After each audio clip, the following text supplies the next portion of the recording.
बिस्मिल्लाहिर्रहमानिर्रहीम अस्सलाम वालेकुम। Welcome my channel. क्या हाल है आप सबके? तो आपकी दुआओं से अल्हम्दुलिल्लाह मैं भी बिल्कुल ठीक हूँ। आज हम बैंगन के स्नैक्स बनाने जा रहे हैं, तो आइए इस रेसिपी को बनाना शुरू करते हैं। यहाँ पर सबसे पहले जो है मैंने बैंगन लिए हैं 3 से 4 अदद। उसमें शामिल किए चिली फ्लेक्स, हल्दी पाउडर शामिल किया है और इसमें कुटी हुई लाल मिर्च शामिल की है। और अगर आप चाहें तो इसमें कश्मीरी लाल मिर्च पाउडर भी शामिल कर सकते हैं, उससे इनका कलर जो है वो काफ़ी अच्छा आएगा। धनिया पाउडर इसमें शामिल किया है तकरीबन 1 टीस्पून। नमक शामिल किया है इसमें हस्बे ज़रूरत,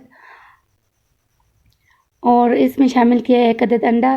तो ये सब शामिल करने के बाद इनको जो है हम अच्छे से मिक्स कर लेंगे ताकि मसाला जो है वो सारे बैंगनों के ऊपर अच्छे से लग जाए। और अब इस रेसिपी का जो ख़ास इंग्रेडिएंट्स है वो है चावल का आटा। तो चावल का आटा हम इसमें शामिल करेंगे तकरीबन 2 चम्मच, और उसके बाद इसको हम जो है वो साइड पे रख देंगे।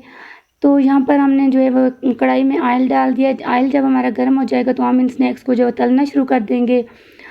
तो हमने बैंगनों को जो है वो मीडियम आंच पर फ्राई करना है। तो ये रेसिपी जो है आप बच्चों के लिए ट्राई कर सकते हैं, चाय के साथ ट्राई कर सकते हैं। बहुत ही जल्दी से तैयार हो जाने वाली रेसिपी है, इसमें बिल्कुल भी टाइम नहीं लगेगा और रेसिपी जो है बहुत ही पसंद आएगी आपको। तो यहाँ पर जो है आप देख सकते हैं हमारे जो बैंगन के स्नैक्स हैं वो बनकर तैयार हो गए हैं, बहुत ही ज़बरदस्त बने हैं। तो बस आज की मेरी रेसिपी इतनी ही है। अगर आपको मेरी ये रेसिपी अच्छी लगी तो मेरी वीडियो को लाइक कर दें, शेयर कर दें, और अगर आपने अभी तक मेरे चैनल को सब्सक्राइब नहीं किया तो मेरे चैनल को भी सब्सक्राइब कर दें। Thank you so much. अल्लाह हाफ़िज़।